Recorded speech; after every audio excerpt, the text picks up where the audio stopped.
What is up, guys? Little Dog Doug here, and today I'm bringing you a guide for the Build a Beach event. Now, this event is a cross between the Spring Fair sort of type event where you build the fair up and one of the time limit events such as Abiding the Exile, which is the last one we had, where you had to collect the Metaphos coins in Metaphos.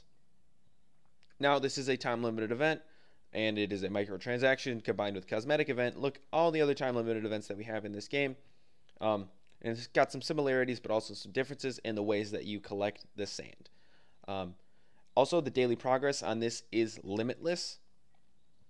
However, there is still a limit to certain aspects in which you can collect. I'll get into that in just a minute later in the event.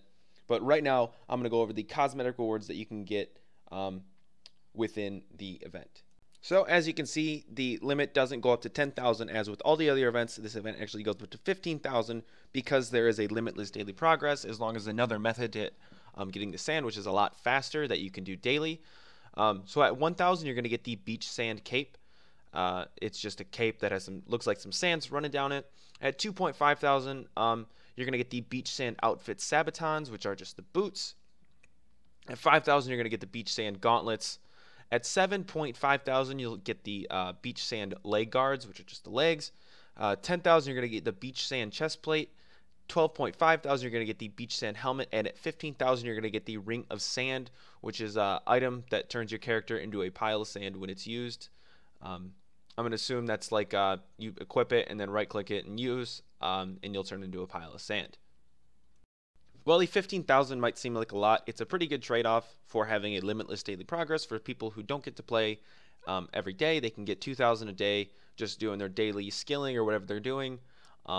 And they'll be able to still get some of the rewards, if not all of them, throughout this event. So as I said, for this event, there is a different method to gathering the currency that they have for this event, unlike the other events, and that is going to be running sands at the Lumbridge Crater. Now, next to Reyna, who's doing this event, there's a pile of sand, and at the north, south, east, and west corners of the Lumbridge Crater, there are piles of sand that you can dump buckets of sand onto. These are not the same buckets of sand you're going to get from killing Calphites or filling up buckets. There's a pile next to Reyna that you click on, you get 50 buckets in your inventory.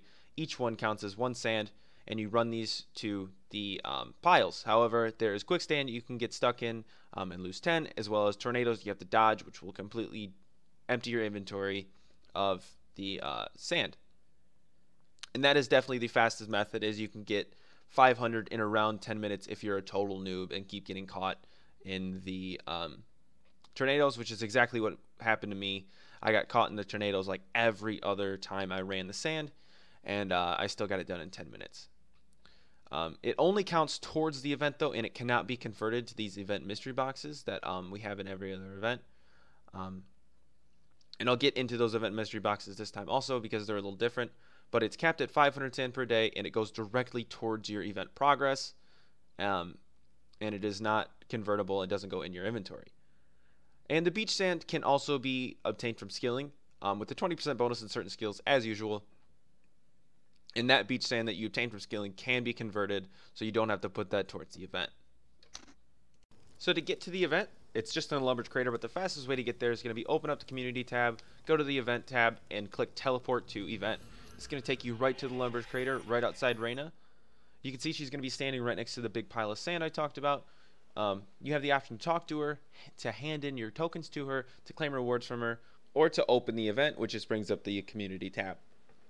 Now, if you talk to her, it's going to make you hand in your currency to her that you've gathered this far. So you can just click yes if you want to hand it in. If you want to convert it to mystery boxes, click no. You don't want to talk to her. This just brings up some chat options if you do want to talk to her. Just tells you stuff about the event. You don't have to really talk to her at all to do the event. And to start running sand, you just going to want to click on that sand pile right next to Reyna. So click Take Pile of Sand. You're going to get 50 buckets in your inventory.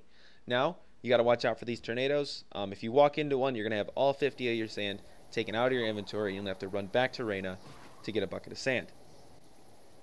When you click on Take Sand, it's going to tell you what pile you need it in. So you can see I need it in the north pile. So I'm going to run here and go to the north pile. You have to make sure you watch out for these tornadoes. It is possible to surge through them, but it is also possible to surge into them. That's your choice if you want to surge or not, as your surge can also be stopped by quicksand, which can just ruin your surge completely. Now you also have to worry about quicksand, draining the sand out of your inventory as you're walking around. Quicksand, it seems to me, is completely random where it is located. You can't avoid it, but you can get pretty unlucky and get your inventory drained down to almost nothing, or actually nothing if you get caught in too many.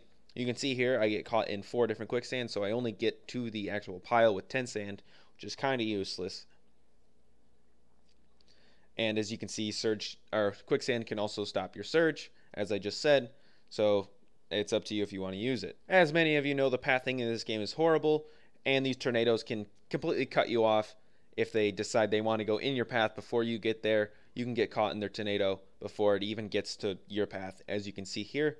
It's kind of frustrating. This part of the event is very frustrating, but it is a very fast way to get the sand, and it's definitely worth it if you want to get these cosmetic items, which in my opinion are kind of the coolest cosmetic items that they've had in one of these events for a while. The animation on them is really good. It looks really cool to me. Kind of like the Sandman from Spider-Man, if you know what I'm talking about there. Now, as you can see, one of the good ways to do these runs is just click forward, not on your mini-map, but where your character is, just a couple spaces. And it's easy to dodge the tornadoes if you do it that way. And that you can do this all the way up until you get 500, which is your daily cap for gathering sand this way, and that's that. So just for some information on the event, there's a couple ways to progress the event. This is through skilling, combat, and daily challenges. Each of these has their own perks, and certain skills give those 20% bonuses as usual. This event, those bonuses consist of 20% extra beach sand from mining and 20% extra beach sand from construction. I don't understand why it's construction. Maybe you got sand in your house or something you've tracked in. I don't get it. Mining makes sense, but you know, I don't make the events. I just make videos. And you can also convert the beach sand that you get into mystery boxes. These mystery boxes typically consist of treasure hunter items such as dungeoneering tokens, silverhawk feathers, stuff like that, as well as prismatic small lamps and stuff. So it can be a good source of bonus XP if you're on a skilling grind for some sort of quest requirement or something. You can get a lot of bonus XP by doing this event, especially if you're training mining or construction or something. You can get a lot of small prismatic stars and medium prismatic stars from these mystery boxes. It really speeds up the skilling. It's sort of like a bonus XP event combined with a daily limited event. Now for those currency earning activities, I'll give you specific rates for what you're going to get later in the video, but I'm going to show you what you can get with microtransactions for this event. So in terms of microtransactions, you're looking at the normal currency packages as well as the event daily limit extender. Now because I'm going to talk about these daily limit extenders a little bit, because the event is slightly different, the daily limit extenders are not going to extend the limit you can gather while doing gathering skills or combat skills such as mining or construction, which give that 20% extra bonus. They are going to extend the amount that you can gather by running the sands in the crater. It's up to you if you want to do that. I don't know how much it extends it by. I don't know if it just doubles it if you were to do the 1 day or the 5 day. But that's what that extends rather than the amount you can gather, because the amount you can gather each day is limitless. I want to emphasize that this event is limitless. It's a really good improvement over the previous events, and it's definitely a good thing. And then we have the currency packages, the small, medium, and large event currency packages. I don't know if any of you guys have noticed this, but it is a much better deal to do the small event currency packages than the medium currency packages. If you do the math, you're going to get a lot more for buying that amount in the small currency packages than you would for the medium. It's a lot better deal. So just if you do the math, you're looking at around 13 of a currency per rune coin for the small event package, around 12 for the large event package, and then 11 for the medium event package. So if you got a lot of money and you're lazy and you'd rather just buy the large event currency package than getting more for your money and buying the small event package, go ahead, do it or do you. I don't care. It's going to keep the game on. You're giving Jagex money and we all play the game, so I don't care. If that makes them hire more people, awesome, do that. But just so you know, the small event currency package is a much better deal for rune coin to currency than any of the other packages. That's the end of my rant for these microtransactions. I don't hate them. I don't mind them. I don't partake in the microtransactions exactly. I don't care about them though. That's it for all the microtransactions portion of this event. I'm going to get into the specific gathering rates now. That way we can get on with the video. So for those gathering rates, as I said, you're going to get those 20% bonus from construction and mining. So every 3 minutes, which is the rate at which you can collect the beach sand, it only drops every 3 minutes on the dot if you're gathering. After 3 minutes, it will drop. You have a personal timer. After you get that first drop, 3 minutes from then, you'll be able to get a second one, 3 minutes or after that, if that's clear. If not, maybe listen to it a couple more times, you'll get it. So you're going to get between 27 and 33 beach sand for skilling while doing construction and mining. For combat skills, which are non-constitution, so if you get it on the constitution drop, that kind of sucks because that's going to be a non-combat skill. But if you're training attack or strength or something like that, or defense, you're going to get between 25 and 30 beach sand per experience drop after 3 minutes. For non-combat skills, you're looking between 22 and 27 tokens. For experience, it's going to be like your wood cutting, your fishing, and stuff like that. So you still get these if you're AFKing the non-combat skills. Daily challenges, you're looking at between 74 and 90. So just do your daily challenges, I guess, as you normally would, and you'll get some beach sand for it. Great. And your extended daily challenges, if you're using Beeswax to extend a daily challenge, you're going to get between 148 and 180. And that's that. A good way I found to train this is the mining and metaphos. It's very AFK. You don't have to pay attention. And if you're just doing something else, homework or something, another page, and you're tabbed out, just do that. You'll get a lot of extra coins, and you can convert those to the event mystery boxes if you want some bonus XP, or turn it in for those cosmetic rewards when you do have time to play. So the first time you get the currency, you're going to have a couple options if you have space in your inventory. If you don't have space in your inventory, it's going to go straight to your currency pouch. If you want to withdraw it from your currency pouch, you just have to click on the bond icon at the bottom of your inventory. This is going to bring up your currency pouch. It'll be right there. You can right click on it, take it to your inventory, or you'll get all the same options here, which open the event for the first option. This is going to bring you to the community tab. You can convert the beach sand to those mystery boxes, which I'll show you in just a second what you can convert them to. You can add them to your currency pouch if you just withdrew them from your currency pouch. I don't know why you want to do that. But if they are in your inventory, you can add them to your currency pouch to save an inventory space. That's what you're going to want to do if you're collecting a lot. Add them to your currency pouch. You'll be able to gather and everything the same way. And any more you collect will go directly to your currency pouch. So I'm going to recommend you do that. If you don't know what to do with them, just put them in your currency pouch. That way you don't got to worry about it and you still have that free inventory space.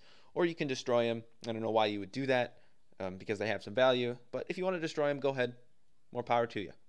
And now finally, this is the last thing we're going to talk about for the end of the video, is converting the currency to mystery boxes. Now, as it's been previously known, you get more bonus experience for the small mystery boxes if you convert to those, but you get more items such as Silverhawks and Springs if you get the big event mystery boxes. So that's really your choice there. If you want to make some money or get those Springs or Silverhawks, you're going to want to do those big mystery boxes.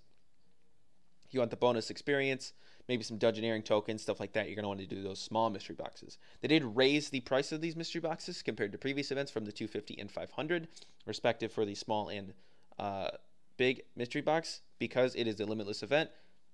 Kind of a trade-off there. A small mystery box is now 375 tokens, which is considerably more, and the large mystery box is now 750. So take that as you will. It's kind of a trade-off for having a limitless event, but it's kind of worth it, and the rewards are pretty good from these mystery boxes. Keep in mind, if you do convert your currency, it will not be available to turn into the event, so if you plan on getting those cosmetic items, do not convert your currency until you have all 15,000 turned in for the event. That's going to be it for this one, guys. If this helped, be sure to leave a like. Comment below if you have any questions, tips, suggestions, or complaints. Subscribe if you haven't already, and if you're bored, check out some other stuff. I do boss guides, quest guides, and event guides, and I got all sorts of other stuff planned, so definitely subscribe. Thanks.